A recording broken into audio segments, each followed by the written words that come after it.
অনুমোদনের অভাবে থমকে ফটিকরায়ে বিদ্যুৎ নিগমের সাব ডিভিশন অফিস। বিনা টেন্ডারের কাজ নিয়ে প্রশ্ন। বিদ্যুৎ নিগমের ফটিকরায় শাখা অফিসে সাব ডিভিশনে উন্নীত করার পরিকল্পনায় আপাতত ধোঁয়াশা। ত্রিপুরার জোট সরকারের অনুমোদন না মেলায় মাঝপথে থমকে গিয়েছে অফিস সংস্কারের কাজ। ফলে উন্নয়নের স্বপ্নে বিভোর থাকা ফটিকরায়ের একাংশ মানুষের আশায় জল ঢেলেছে বাস্তবতা। রাজ্যের 59 জেলার গ্রামীণ এলাকা ফটিকরায়ে সাব ডিভিশন অফিস গঠনের প্রতিশ্রুতি থাকলেও অর্থ দপ্তরের অনুমোদন না পাওয়ায় কাজ বন্ধ। সূত্রের খবর, বিনা টেন্ডারে শুরু হওয়া সংস্কার কাজের সম্ভাব্য ব্যয়ের হিসাব পাঠানো হলেও এখনও ছাড়পত্র আসেনি। টাকা না মেলায় ঠিকাদার সংস্থাও কাজ চালাতে অনিচ্ছুক। এ বিষয়ে ত্রিপুরা বিদ্যুৎ নিগম লিমিটেডের কুমারঘাট সার্কেলের এজিএম নিতাই দেববর্মা জানান, ফটিকরায় শাখা অফিসের অধীনে 7,000-এর বেশি গ্রাহক রয়েছে। দীর্ঘ বিদ্যুৎ লাইনের দেখভাল করতে গিয়ে জনবল সংকট বড় সমস্যা। সাব ডিভিশন হলে পরিষেবা যেমন উন্নত হবে, তেমনি কর্মীদের কাজও সহজ হবে। সেকশন আন্ডারে 7,300 সামথিং আছে। আমাদের তরফ থেকে ওটার সাবডিভিশন করার প্রসেস চলছে। এখন তো ম্যানেজারও নেই, সিনিয়র ম্যানেজারও নেই। তখন গিয়েছে আলাদা সাবডিভিশন করা হয়ে গেলে কনজিউমাররা যেমন পরিষেবা পাবে, আমাদের কাজ করতে একটু সুবিধা হবে। এখন যে এক্সিস্টিং সেকশন অফিস আছে সেটাকে আমরা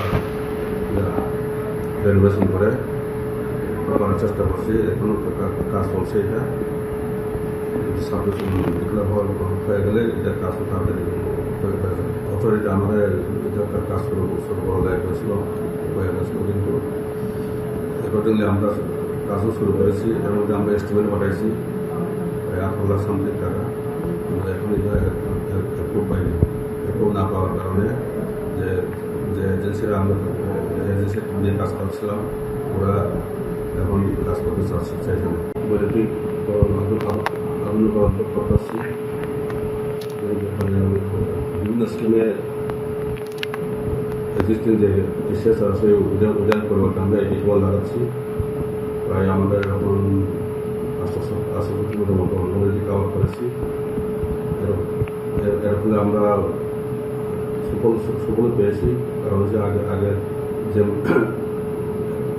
তো যে কোনো জায়গাতে অনলাইন করে মানুষ বিদ্যুৎ চুরি করতো, কিন্তু এখন তো একটি হয়ে যাওয়া নেই, এটা করতে পারছে না। এখানে আমাদের বিদ্যুৎ চুরি বন্ধ হচ্ছে। এগুলো আমরা করতেছি। অলরেডি আমরা 60-70 মিনিট অলরেডি কভার করে ফেলেছি। যদি ওইটা কাজ চলছে, এটা 100 মিনিট অবলম্বন হবে।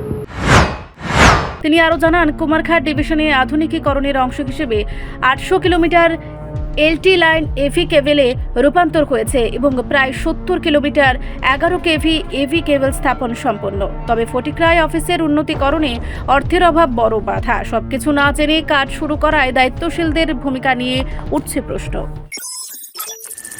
রিপোর্ট, সংবাদ প্রতীক্ষা।